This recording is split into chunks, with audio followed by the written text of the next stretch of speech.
Quero estar saudando os amados irmãos com a santa e a gloriosa paz do Senhor Jesus. Amém, meus irmãos? Aqui quem vos saúda é o meu irmão em Cristo, pastor Cláudio. E Deus tem uma palavra nessa tarde desse dia ao teu coração. Amém? Que fica no livro de Atos, capítulo 16. O verso fica verso 23 ao verso 31, que diz assim: E havendo-lhe dado muitos açoites, o lançaram na prisão, mandando o carcereiro que o guardasse com segurança, o qual, tendo recebido tal ordem, os lançou o carcereiro no interior e lhe assegurou os pés no tronco. Perto da meia-noite, Paulo e Silas oravam e cantavam hinos a Deus. Os outros presos escutavam. E de repente sobreveio um tão grande terremoto que o alicerce se moveram e logo se abriram todas as portas e foram soltos da prisão todos. Acordando o carcereiro e vendo abertas as portas da prisão, tirou a espada e quis matar-se, cuidando que os presos já tinham fugido. Mas Paulo clamou com grande voz, dizendo: Não te faça mal nenhum, que todos aqui estamos. E pedindo luz, saltou dentro todo trêmulo e se prostrou ante a Paulo e Silas. E tirando para fora, disse: Senhores, que é necessário que eu faça para me salvar? E eles disseram: Crê no Senhor Jesus Cristo e será salvo tu e a sua casa. Amém? Meus amados irmãos, eu já quero deixar uma ressalva nessa palavra para você, para que nós venhamos entender um propósito. Porque tem pessoas, meu irmão, que se equivocam diante de um propósito, diante de um chamado. Aparece de noite uma visão para Paulo, um varão da Macedônia que diz para Paulo: atravessa a Macedônia e ajuda-nos. Esse varão agora, ele aparece em visão para Paulo e comissiona Paulo a atravessar a Macedônia para que viesse socorrê-los. Paulo prontamente ouve a voz do Senhor através daquele sinal, daquele varão a qual aparece da Macedônia pedindo socorro, e Paulo, mais do que depressa, se coloca na posição missionária e vai adiante da necessidade da obra.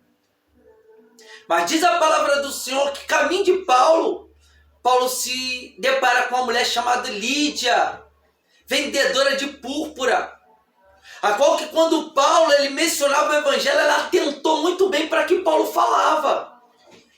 E ali mesmo, ela foi batizada com outras pessoas que estavam junto com Lídia. E Lídia agora constrange Paulo para que viesse repousar em sua casa. E Paulo recusa e continua a sua caminhada diante de um chamado do Senhor. No meio dessa trajetória, Paulo encontra uma jovem possessa de demônios que vinha gritando ao redor de Paulo: esses que anunciam o evangelho é servo do Deus Altíssimo. Esse que anuncia a salvação é servo do Deus Altíssimo. Olhando assim, parecia que ela estava enaltecendo a Deus e reconhecendo o ministério de Paulo. Não, ela somente estava confessando a grandeza de um Deus que se levantou para fazer ela perder aquela batalha. Somente ela entendeu que quando Paulo se colocou naquele lugar, desde o momento que Paulo pisou ali, não teria mais espaço para aquele espírito de adivinhação. Ela simplesmente estava sentindo a tua derrota dentro daquele dia. Aleluia! E diz a palavra do Senhor que Paulo imediatamente repreende aquele demônio depois de um dia dela perturbando Paulo. E diz a palavra que os homens, vendo que o fruto da tua renda se perdeu, pegam Paulo, pegam Silas e lançam Paulo e Silas na prisão com troncos e chibatadas. As costas de Paulo e Silas estavam lanhadas de vergões, sangrando. E Paulo e Silas ali estavam sofrendo por causa de um chamado de Deus. Fala aí na tua casa, Paulo e Silas estavam chorando e gemendo por causa de um chamado de Deus. Por quê, pastor? Porque tem pessoas que pensam que porque Deus te chamou, você não vai sofrer o dano na caminhada. Você vai prestar atenção, quem mandou ele atravessar foi Deus, meu irmão. Mas nem por isso eles ficaram livres de todas as dores e intempéries no meio do caminho.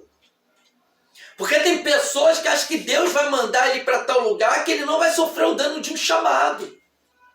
Deus pode te mandar e no meio do caminho sofrer muitos danos, meu irmão. Dentro de um chamado de Deus.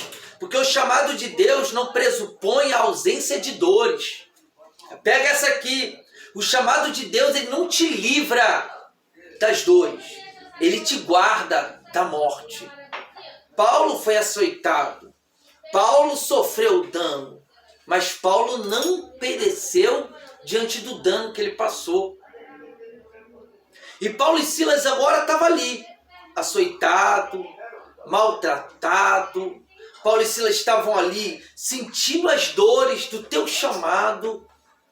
Mas perto da meia-noite, Paulo e Silas louvavam e oravam ao Senhor. Eu imagino Paulo falando para Silas, Silas, ora. E Silas orando, ele falando, agora eu louvo. Silas falando, Paulo louva. E Silas orando. Porque eles oravam e louvavam a Deus, eles cultuavam o Senhor no meio da dor. Porque, ó Deus, eu imagino eles louvando e sentindo arrepio no meio daqueles vergões, a qual estava lastrado nas suas costas. Eu imagino eles sofrendo, mas cheio da presença de Deus. Tem coisa mais linda do que isso. Porque no meio de uma dor, de um chamado, meu irmão, você tem duas opções, negar a Deus ou adorar a Deus. Ó Deus, o que você escolhe? Adorar ou murmurar? Adorar ou fraquejar? E Paulo e Silas, eles escolhem, Deus se dispõe a adorar a Deus no meio da dor. Se fosse hoje, eles louvariam. Deus não rejeita a oração. Oração é alimento. Nunca vi um justo sem resposta ou ficar em sofrimento. Ali, quando eles louvavam a Deus, diz a palavra do Senhor que houve um terremoto espiritual. O mundo espiritual agora se move no meio da adoração e da oração. Porque no meio da dor, quando você adora e você louva, há um terremoto espiritual em teu favor. Porque a palavra do Senhor diz, Isaías 64:4, Deus da antiguidade não se viu, e nem no dia presente ainda se conheceu. Um Deus além do nosso Deus que Ele trabalha. Ele trabalha para todo aquele que nele espera. Aleluia! E diz a palavra do Senhor que eles louvavam, adoravam ao Deus Todo-Poderoso. E perto da meia-noite, quando eles faziam isso, as cadeias começaram a se quebrar. E todas as portas se abriram. Deus está querendo dizer para alguém aqui nessa tarde desse dia de hoje, no meio desse cativeiro, no meio dessa afronta, no meio desses agrilhões, enquanto você está louvando, grilhões estão sendo quebrados no mundo espiritual, ó glória. Enquanto você está louvando, adorando, portas estão se abrindo. Diz a palavra sobre todas as portas. Ora, Deus, há culto espiritual e a resposta espiritual no meio desse vale, aleluia. E diz a palavra que os agrilhões se quebraram e as portas se abriram. Você está entendendo? Os agrilhões se quebraram, as correntes, e todas as portas se abriram. Financeira, sentimental, familiar, da saúde, todas as portas se abriram. E o carcereiro, que cuidara que todos tinham saído, falou, olha, ele metia a espada sobre o teu pescoço e Paulo gritava, olha, não faça tal coisa, porque todos estamos aqui. Em outras palavras, sofri humilhação mas eis-me aqui. Sofri dor, mas estou aqui. Sofri açoite, mas estou de pé. Oh glória! Oh glória! Sofri danos, mas estou aqui. Aleluia! Você está entendendo? Tem pessoas que não entendem, meu irmão. O que mais a gente encontra é pessoas que quando Deus fala, vai para São Paulo, está achando que vai viver como rei. Muitas das vezes carro vai quebrar, muitas das vezes mulher vai começar a afrontar no meio do caminho, chegando lá o emprego não vai se abrir. E muitas coisas podem acontecer que vai vir contra o seu chamado. Ao ponto de você muitas das vezes, será que foi Deus que mandou vir para esse lugar mesmo? Porque Paulo podia dizer isso, porque Deus manda um varão da Macedônia e falou, passe e socorre. Paulo prontamente voou. E você vai ver que a trajetória de Paulo, tudo dizia que não era Deus que estava guiando Paulo, não. Como eu falei, Deus te chama, meu irmão. Deus te chama, minha irmã. Mas isso não significa que você não vai sofrer as aflições e os danos. Você está entendendo? Deus está te chamando, mas dentro de um chamado você pode padecer ou viver, ou vivenciar, melhor dizendo, momentos difíceis. E aquele homem grita, o que eu faço para ser salvo? E Paulo prontamente diz, crê no Senhor teu Deus, será salvo tu e a sua casa. Você entendeu? Paulo ele não parou na prisão para ser açoitado. Paulo não parou na prisão para ser amarrado em um tronco.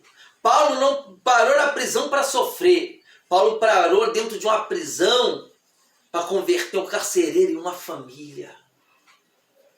Muitas vezes o teu chamado, meu irmão, e dentro de um sofrimento vai gerar salvação para vidas. Entende uma coisa, meu irmão? Às vezes você vai padecer para a vida ser salva. Às vezes você vai sentir dores para a vida ser convertida. Entende um chamado. Sabe que o chamado de Deus ele é espinhoso. Mas Deus nem sempre vai fazer como você espera que vai ser feito. Deus podia fazer diferente? Podia. Mas você entendeu? O chamado de Paulo fez Paulo entrar dentro de um cárcere e ali ele salvar o carcereiro e a sua casa. Entenda uma coisa, já para terminar. Dentro desse sofrimento que quem sabe você está vivendo, vidas vão ser geradas. Eu passei, meu irmão, dentro de 2 anos e pouco dentro de um cárcere e eu vi vidas sendo batizadas. Eu vi vidas sendo convertidas. E só depois eu entendi o quanto foi valorosa a minha vida dentro daquele lugar. Eu fiz filhos na fé. Eu levei pessoas para a oração. Eu batizei vidas lá dentro. E eu entendi o quanto é valoroso você sofrer em prol do reino do Senhor. Então, meu irmão, às vezes o teu sofrimento está gerando salvação. Fica com essa palavra e fica com a santa e a gloriosa paz do nosso Senhor e Salvador Jesus Cristo. Amém?